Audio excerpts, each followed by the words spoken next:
Face à face, toutes les semaines, tous les dimanches, un invité, son actualité des 7 derniers jours, son avis, ses projets. C'est sur Top Congo FM, une demi-heure sur l'info, pendant et après la grande édition de dimanche, c'est à 13h.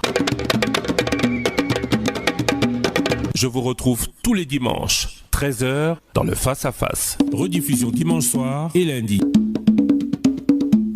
Procès Vital Kamerhe, que devient l'UNC? Que devient l'alliance avec le cash? L'UNC serait-elle toujours partante au gouvernement? Nous recevons aujourd'hui M. Gabin Loulendo. Maître Gabin Loulendo, vous êtes le porte-parole de l'Union pour la Nation congolaise, l'UNC, le parti de Vital Kamerhe. Bonjour. Bonjour M. Christian et surtout merci pour l'invitation. L'UNC a encore un avenir? Pourquoi pas? Le président de votre parti est en procès, un procès, on lui promet la foudre. Est-ce que vous pensez qu'après ce procès, il reviendra en politique? Je pense que le procès, c'est une occasion de pouvoir obtenir ce qu'on appelle la manifestation de la vérité. Qu'on lui promette la foudre, ça ne veut rien dire. Si c'est un procès juste et équitable, les gens pourront bien se rendre compte si les faits qui lui sont reprochés sont avérés ou pas. Donc, lui promettre la foudre, ce n'est pas la première fois qu'on lui promet la foudre. Il a été plusieurs fois donné pour mort politique. Ici, si nous allons dans un procès, et surtout qu'il s'agit d'un procès soi-disant pour le détournement des deniers publics, il est question de démontrer que ces deniers publics ont été détournés, ou en tout cas de constater qu'ils n'ont pas été détournés par l'honorable Vital Kamerhe, pour qu'il soit libre. Donc, les considérations foudre politique, c'est les commentaires des uns et des autres. Nous, on ne peut pas entrer dans ces registres-là.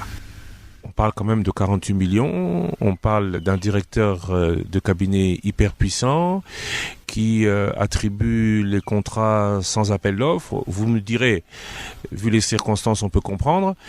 Mais on parle dans le temps de plusieurs faits troublants quand même. Bon.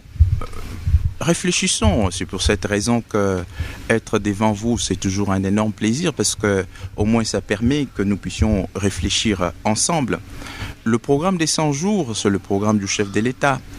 Quelle est la philosophie de ce programme? La philosophie de ce programme, c'est que vous avez un président de la République qui a été élu par les Congolais et entre-temps, vous avez des tractations qui commencent, on ne sait pas quand est-ce qu'elles devraient se terminer pour la constitution du gouvernement. Et que le président s'est dit, il se pourrait qu'on prenne 6 mois, 7 mois, 8 mois pour la constitution du gouvernement.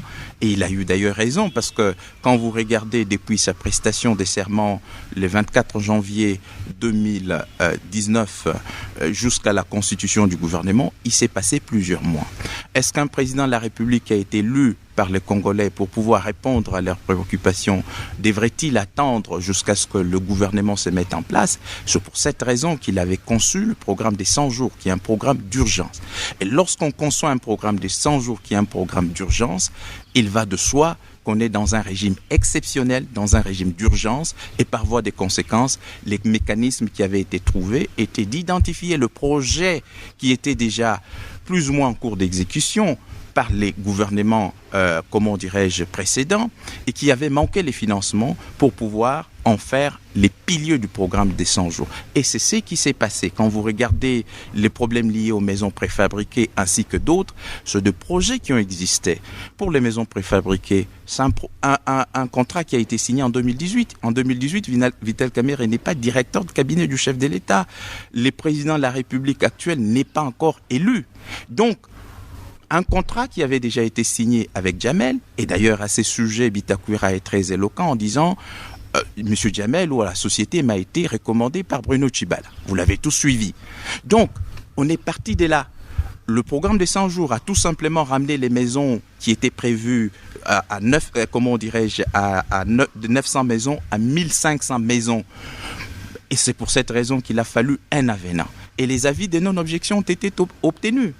Parce que lorsqu'on parle aussi des marchés publics, il est erroné de dire aux gens que le marché de gré à gré n'est pas un marché légal. C'est faux.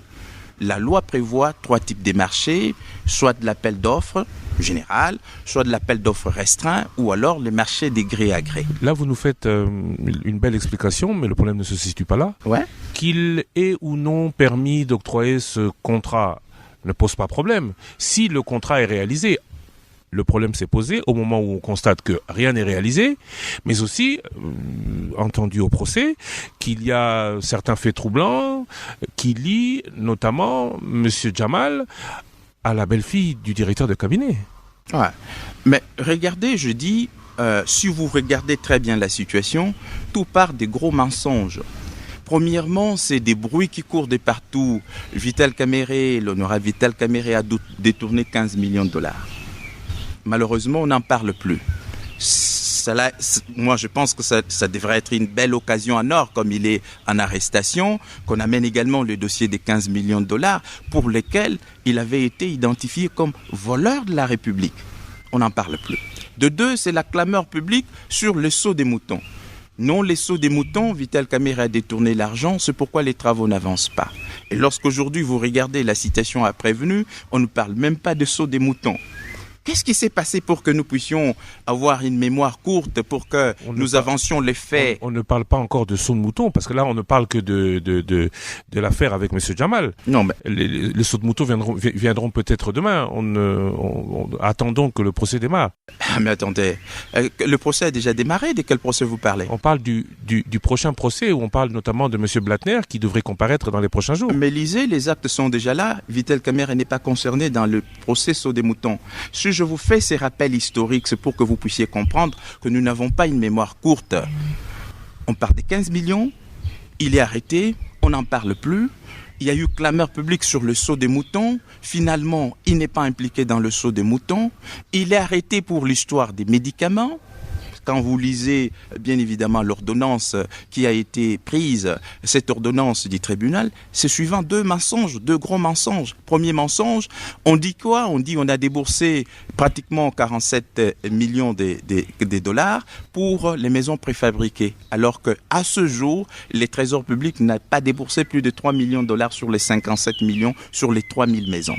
Je parle de 3000 maisons parce qu'il faut faire un distinguo entre les 1500 maisons avec les 3000 maisons. Donc il ne peut pas avoir détourné un argent qui n'a pas été remis.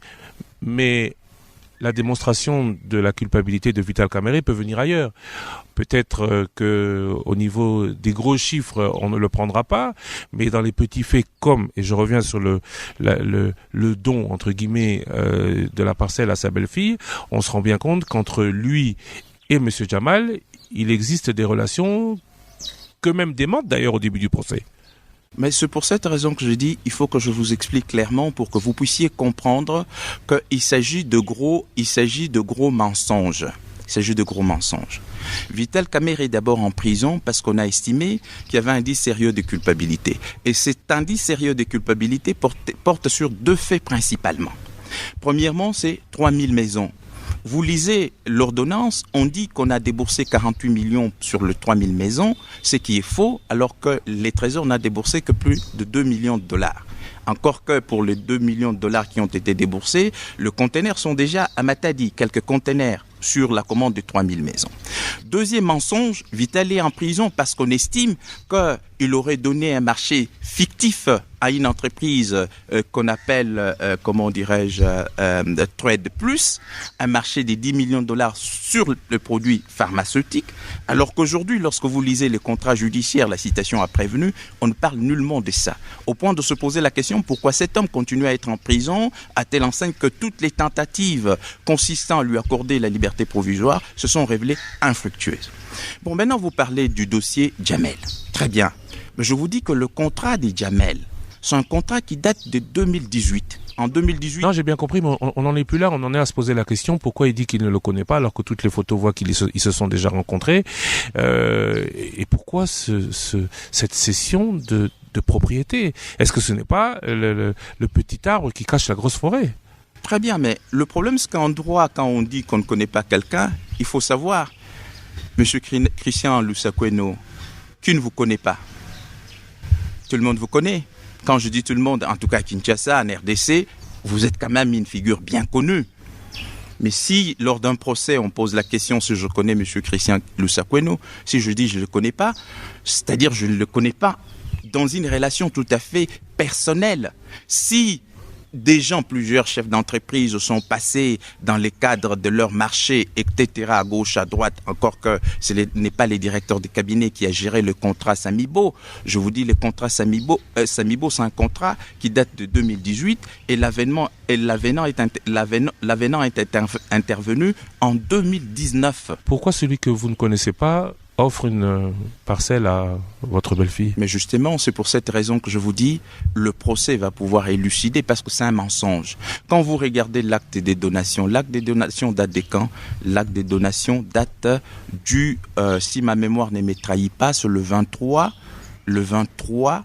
ou le 24 janvier 2019. En ce moment-là, Vital Kamerhe n'est même pas directeur de cabinet. À quel titre il donnerait? C'est un acte qui est faux. C'est pour cette raison que je vous dis, si vous regardez très bien aujourd'hui la citation à prévenu, ce qui est retenu, vous allez vous rendre compte que le dossier est vide. Parce que d'abord, on est parti d'un mensonge pour pouvoir l'arrêter, et c'est là aujourd'hui éprouvé, dans la mesure où les faits qui ont été relevés dans l'ordonnance ne sont pas les faits pour lesquels il est poursuivi aujourd'hui, au point de se poser la question de savoir, est-ce qu'on serait là en train d'assister à ce qu'on appelle la dictature du juge? Parce que l'état de droit ne signifie pas non plus la dictature du juge. Le juge lui-même est soumis aux règles du jeu, c'est-à-dire la Constitution, les lois de la République, etc. Donc, si vous regardez de près ce qui est reproché aujourd'hui à l'honorable Vital Kamerhe, vous allez vous rendre compte que le dossier est bel et bien vide. On peut aller du premier point jusqu'au quatrième point. Comment on peut détourner 48 millions de dollars alors que 1200 maisons sur les 1500 maisons ont déjà été livrées au port, suivant bien évidemment le contrat qui a été signé? Qu'est-ce qu'on reprochera aujourd'hui à Vital Kamerhe si tout ce qu'on lui impute officiellement est faux? Justement, on serait bien conscient que ça n'irait pas loin. Quel serait le but de la manœuvre, selon vous? C'est pour cette raison que dès le départ, lorsqu'une simple invitation avait été lancée, l'Union pour la nation congolaise, à travers sa direction politique, fort informée de ce qui se trame à gauche, à droite, nous sommes des politiques, nous sommes suffisamment informés. Il nous arrive de ne pas en dire plus, même si nous en connaissons un peu plus. Nous avons dit que ce processus, déjà, c'est un acharnement politique. Nous l'avons dit. Aujourd'hui, lorsque vous regardez les faits pour lesquels il a été arrêté, vous vous rendez compte que tous ces deux faits sont tombés parce qu'on ne lui reproche plus aussi bien l'affaire des médicaments pour lesquels il a été arrêté, on ne lui reproche non plus pratiquement cette histoire pour laquelle on dit que 48 millions de dollars ont été déboursés alors que cela est faux. Maintenant, vous me posez la question de savoir, mais finalement, on va où? C'est la question fondamentale qui mérite d'être posée. Et puisque vous êtes bien informé, vous le dites, qu'est-ce qui pourrait se cacher derrière ça? Il l'a rappelé samedi par le secrétaire général de l'UNC, il est toujours en alliance avec le président Tshisekedi, qui manœuvrerait pour éloigner Vital Kamerhe du pouvoir? Bon, pour le moment, nous ne voulons pas impliquer le président de la République parce que il a reçu la délégation de l'Union pour la nation congolaise, en tout cas la direction politique du parti. Il a reçu les mamans du parti, il a reçu d'autres personnalités du parti. Le président de la République reste attaché à l'accord cash. Il l'a dit et il tient à honorer ses engagements en fonction de cet accord. Accord cash sans Vital Kamerhe, éventuellement. Mais pourquoi vous parlez sans Vital Kamerhe? Non, j'ai dit éventuellement, parce qu'aujourd'hui, Vital Kamerhe, cet accord, il évolue sans Vital Kamerhe. Nous sommes bien d'accord. Il est empêché, on lui a même désigné un intérimaire à la présidence de la République. Donc, vous dites qu'il est attaché à cet accord, mais ce serait un accord qu'il a conclu avec Vital Kamerhe qui prévoirait éventuellement que le président de l'UNC soit candidat à l'élection en 2023. Ce serait un accord qui se poursuivrait sans lui. Bon, mais moi, je ne veux pas voir les choses sous cet angle-là. Parce que sans lui, cela signifie quoi? Cela signifie que quelqu'un qui est présumé innocent, le procès est en cours, on veut que ce procès soit le plus transparent possible, où l'indépendance du juge est affirmée, où effectivement la manifestation de la vérité est là pour que les uns et les autres se rendent compte. Et si on part sur cette base-là, eh ben, il est clair que l'honorable Vital Kamerhe sort victorieux au regard du contrat judiciaire. Je dis, bien évidemment, la citation a prévenu et au regard des griefs qui sont formulés contre lui parce que c'est plus facile, les éléments existent, les preuves existent pour démontrer que cet argent n'a pas été détourné. De lors qu'il va être démontré que cet argent n'a pas été détourné, ça sera l'acquittement pur et simple. Et si c'est l'acquittement pur et simple, c'est la vie normale. Je repose ma question initiale. Pourquoi initier une démarche qui se terminerait par un acquittement et voire même un Vital Kamerhe victime d'une grande machination? Tout dépend. Maintenant, quand vous dites pourquoi avoir initié, il faut que vous soyez précis qui a initié l'action. Non, c'est vous qui parlez de machination. Pourquoi initier une machination qui innocenterait Vital Kamerhe alors qu'il est peut-être le coupable idéal, dans le sens où c'est vrai que depuis quelques mois, on le voyait apparaître, en tout cas dans son côté familial, dans des actes et faits qui dépasseraient, comme le disent beaucoup, la valeur du salaire qu'il est supposé toucher à la présidence de la République, faisant de lui donc un coupable idéal. Pourquoi mettre devant cette épreuve un Vital Kamerhe qui s'en sortirait grandi, puisqu'innocenté? Parce que justement, si chacun de nous tient à ce que ce procès soit bien évidemment transparent, étant donné que les charges qui ont été mises bien évidemment à la personne de Vital Kamerhe sont là, et que noir sur blanc, il arrivait à me prouver à la face du monde qu'il n'a pas détourné ses faits, à un moment donné, même ses détracteurs se poseront 1001 questions sur la voie à suivre. Parce que vous savez, vous pouvez utiliser une machine pour un objectif bien déterminé, mais à un moment donné, en droit, la charge de la preuve incombe à celui qui allègue. En d'autres termes, sauf en cas de doute, sauf en cas d'enrichissement non expliqué, on pourrait demander à celui qui est accusé de prouver comment il peut se permettre certains écarts de comportement financier. Non, mais ici, il s'agit des détournements des deniers publics. Quand on dit que vous avez détourné les deniers publics, ça veut dire qu'il y a des fonds qui ont été mis à votre disposition. Il est question que vous puissiez dire, est-ce que ces fonds ont été mis à ma disposition, et de démontrer qu'effectivement ces fonds ont été mis à la disposition. Et quand vous regardez le contour de ce procès, aucun fonds n'a été mis. Quand je dis aucun fonds, ça veut dire les paiements qui ont été effectués, c'est des paiements qui sont passés du trésor public au compte des bénéficiaires en tant qu'entreprise ou en tant que prestataire des services. Donc, dire que quelqu'un a détourné l'argent, premièrement, il faut montrer que des fonds ont été mis à sa disposition et qu'en gérant les fonds qui ont été mis à sa disposition, on constate que l'argent qui a été dépensé et l'argent qui a été mis à sa disposition, il y a une sorte d'inadéquation. En ce moment-là, il peut être facile de prouver le détournement. Mais dès lors que vous n'arrivez même pas à prouver que les fonds ont été mis à la disposition d'une personne bien déterminée, et il sera bien difficile du point de vue de l'orthodoxie juridique de prouver que les détournements a eu lieu parce que quelqu'un qui n'a pas géré des fonds, comment allez-vous démontrer qu'il a détourné le fonds dont il n'a pas eu, comment dirais-je, la gestion? C'est tout ça le problème. Donc, un procès, on sait quand il commence, on ne sait pas comment il se termine. On peut arrêter des machinations pour nuire à un adversaire, comment dirais-je, politique, parce que il faut pas considérer que l'adversaire politique de l'honorable Vital Kamerhe, c'est le président de la République. Je n'imagine pas, même dans mes rêves les plus fous, que le président de la République puisse piéger son propre directeur. Ce serait qui son adversaire? Non, moi je dis, on est en politique. L'honorable Vital Kamerhe a des adversaires, peut avoir des adversaires politiques au sein du cash, parce que c'est une lutte politique. Vital Kamerhe peut avoir des adversaires au sein du FCC, parce qu'on est dans une lutte politique. L'honorable Vital Kamerhe peut également avoir des détracteurs ailleurs. Assez puissant pour l'amener là où il est aujourd'hui. Bon, c'est à chacun de pouvoir, c'est pour cette raison que je dis, cette affaire de l'honorable Vital Kamerhe est partie d'une simple invitation, suivant ce qu'on considérait un indice sérieux de culpabilité, qui par la suite, ces charges ont été abandonnées.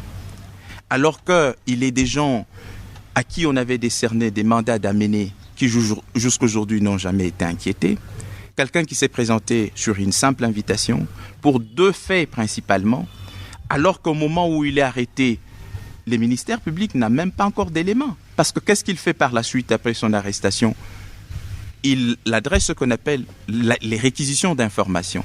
À qui ces réquisitions d'informations sont adressées? Les réquisitions d'informations sont adressées au ministre du Budget, au ministre des Finances, ainsi qu'au gouverneur de la Banque centrale. Pour faire la lumière sur l'argent dépensé. Parce qu'il veut savoir combien l'État a dépensé pour le programme des 100 jours. Comment on peut ne pas avoir déjà une idée sur ce que l'État a dépensé sur le programme des 100 jours et avoir déjà identifié plus ou moins un coupable, un auteur, pour que celui-ci puisse être arrêté sous prétexte qu'il y a un indice sérieux de culpabilité. Et le maintenir en prison sans aucune chance de liberté conditionnelle ou provisoire. Refusant toutes les libertés provisoires et toutes les libertés demandées, etc. C'est pourquoi je vous dis, lorsque vous regardez de près jusque-là, telle que la procédure pénale a dû se dérouler, et à ce sujet, je dois rappeler que la procédure pénale, c'est le thermomètre de la température démocratique d'un État. Le président Caméré, de votre parti, déclare qu'il fait confiance à la justice. C'était dans un communiqué, il était sincère? Il est très sincère, il a toujours été sincère, il tient à ses engagements, il tient aux engagements qu'il a pris dans les cadres de Cash, il tient aux engagements pris dans les cadres du FCC Cash. Il est comme ça, il fonctionne comme ça. C'est ainsi que deux fois au niveau du parti, les gens ne comprennent pas ses positions lorsqu'on voit que c'est elle qui lui en veut, mais lorsqu'il est question peut-être de lui rendre, comment dirais-je, la monnaie, il agit autrement. En d'autres termes, il montre qu'il est attaché aux principes, il est attaché aux engagements qu'il a librement pris. Et c'est ça aussi être un homme d'État. C'est ainsi qu'à ce jour, il est attaché au président de la République. Et le président de la République a répété qu'il était lui aussi attaché à l'accord Cash. Il n'a pas vu d'un mauvais œil le fait de lui désigner un intérimaire ? Je ne sais même pas pourquoi on s'est mis à polémiquer là-dessus. C'est le droit administratif le plus élémentaire. Lorsque vous êtes directeur des cabinets et qu'en dehors de vous, vous avez 4 directeurs des cabinets adjoints, les plus préséants, en cas d'empêchement, bien évidemment, on vous remplace. C'est clair. Bon, est-ce qu'on avait besoin d'un communiqué? Ça, c'est d'autres questions et ça ne nous intéresse pas. Toujours est-il que, même avant ces communiqués, les directeurs des cabinets intérimaires Kolongele avaient déjà commencé à agir au nom du directeur des cabinets empêché. Donc ça, c'est des polémiques. Laissons les gens commenter allant dans tous les sens. Nous, ces polémiques-là ne nous intéressent pas au niveau de l'Union pour la nation congolaise. Alors maintenant, très rapidement, à l'UNC, ça se passe comment aujourd'hui? Ça se passe très bien. Le moral des troupes? Le moral des troupes est au zénith. Y compris quand on a vu le président en tenue de prisonnier à la télévision. Vous regrettez d'avoir demandé que ce procès soit diffusé à la télé? Non, bien au contraire. S'il était encore question de redemander la même chose, on demanderait la même chose. Parce qu'on estime que les insultes qui ont été proférées à l'endroit de l'honorable Vital Kamerhe, passant des 15 millions, saut des moutons, affaires médicaments, et que toutes ces affaires ont été pratiquement abandonnées. Et aujourd'hui, lorsque vous lisez les contrats judiciaires à travers la citation à prévenu, au regard des préventions, on a bien compris, on se rend bien compte que c'est bien faible. C'est pour cette raison qu'on veut que les uns et les autres se rendent compte si ce qui a été proféré contre l'honorable Vital Kamerhe est une vérité ou pas. Est-ce qu'il a organisé au sein de l'UNC, on va dire, sa succession fût-elle temporaire? Pourquoi devons-nous parler de sa succession? Fût-elle temporaire? Mais pourquoi? Au niveau du cabinet du président de la République, on a désigné un intérimaire. Il ne désigne aucun intérimaire à la tête de l'UNC? Celui qui gère au quotidien les partis, c'est le secrétaire général. Monsieur Bogi. Lorsqu'il est des décisions qui dépassent la compétence du secrétaire général, que cette décision relève du directoire politique, les membres du directoire politique sont là, le président national, l'honorable Vital Kamerhe, empêché, par délégation, les réunions vont être conduites par le secrétaire général et tous les membres vont être représentés pour prendre des décisions qui relèvent du directoire politique du parti. C'est le directoire politique du parti avec le secrétaire général qui ont pris la décision d'appuyer Jean-Marc Aboun dans son épopée à l'Assemblée? Le président national continue à diriger les partis. il examine la situation de fond en comble, il a regardé ce qui se passe au niveau de l'Assemblée nationale, il estime que l'UDPS c'est notre allié et que ce qui arrive à notre allié, lui en tant que président du parti qu'on appelle l'Union pour la nation congolaise ne peut pas rester indifférent, apporte son soutien à un parti allié, l'UDPS, et en même temps appelle à la voie de la sagesse pour que les équilibres soient respectés au niveau du cash et FCC. Uniquement soutien à un allié ou soutien à une situation qu'il trouve injuste par rapport à Jean-Marc Abound? Bon, ici, on n'est pas en train de faire le jugement pour dire qui a raison, qui a tort. On soutient aveuglément. Non, on ne soutient pas aveuglément. Ici, c'est un problème des équilibres politiques. On est dans une situation fragile où les uns les autres se recherchent. En d'autres termes, vous savez qu'on n'était pas habitué à gérer ensemble avec les gens du FCC. Nous avons pris la courageuse décision d'être dans une situation de coalition. Cette décision d'être dans une coalition nous impose quand même un certain nombre de règles, un peu de violence dans notre façon de faire les choses, mettre un peu de l'eau dans le vin pour ne pas envenimer la situation, etc. C'est cette position de sagesse que le président national de l'Union pour la nation congolaise appelle de tous ses voeux. Cette position de sagesse, c'est par rapport à l'assaut d'un député de l'opposition ou par rapport à un assaut caché du FCC? Parce que vous citez le FCC. Jean-Jacques Mamba, député national, circonscrit bien ce pourquoi il fait signer pétition contre Jean-Marc Abound. Votre soutien, c'est un soutien contre une attaque de l'opposition ou un soutien contre l'attaque d'une coalition ou de membres d'une coalition dans laquelle vous faites partie? Nous faisons partie du cash. Notre allié premier, c'est l'UDPS. C'est clair, parce que nous faisons partie du cash. Et ensuite, nous sommes dans une coalition cash-FCC. Donc, aussi bien l'équilibre au sein du cash que l'équilibre au sein du FCC, ces deux équilibres sont importants parce que nous gérons la République ensemble. Ce qui signifie que s'il y a un couac au niveau de la coalition cash, ce couac-là a de l'impact sur la coalition FCC. C'est pour cette raison que le président national de l'Union pour la nation congolaise, voyant que la situation d'un membre de l'UDPS occupant un poste au sein de l'Assemblée nationale parce qu'il a été ainsi convenu entre l'FCC cash, c'est une situation qui est susceptible de mettre en péril les équilibres entre l'FCC et les cash. Il dit, faisons très attention, la voie de la sagesse doit être la plus recommandée parce qu'effectivement, nous avons décidé d'être ensemble, les incompréhensions peuvent exister, mais c'est à nous de pouvoir trouver le moyen nécessaire pour trouver des solutions à ces incompréhensions, pour cheminer ensemble. Donc tout est vraiment absolument tout pour que la coalition cash subsiste. Et si Vital Kamerhe demain est condamné, l'UNC continue cette coalition avec l'UDPS? Mais vous savez qu'avec si, on peut mettre Kinshasa dans une bouteille. La question est-ce que, quoi qu'il arrive à Vital Kamerhe, l'UNC continuera à évoluer avec l'UDPS dans cette coalition cash? Je souhaiterais que vous me posiez cette question si cette hypothèse arrivait, parce qu'avec si, on peut mettre Kinshasa dans une bouteille. Dire oui aurait été plus simple, ou non aurait été plus simple. Vous n'êtes pas encore assez tranché, vous avez des doutes de la continuité d'une alliance que le président Vital Kamerhe aujourd'hui voudrait protéger? Les questions sont les vôtres, les réponses sont miennes. Je ne suis pas forcément obligé de dire oui ou non. J'apprécie en fonction des questions qui sont posées. Je dis, reposez-moi la question si cette hypothèse arrivait, parce qu'avec si, on peut pas mettre Kinshasa dans une bouteille. Si vous me posez cette question lorsque cette hypothèse arrivera, en ce moment-là, l'Union pour la nation congolaise prendra une position claire. Je peux acter le fait que tout dépendra de l'issue du procès? Reposez-moi la question lorsque cette hypothèse arrivera à M. Christian Lusakwen. Face à face, toutes les semaines, tous les dimanches, un invité, son actualité des 7 derniers jours, son avis, ses projets.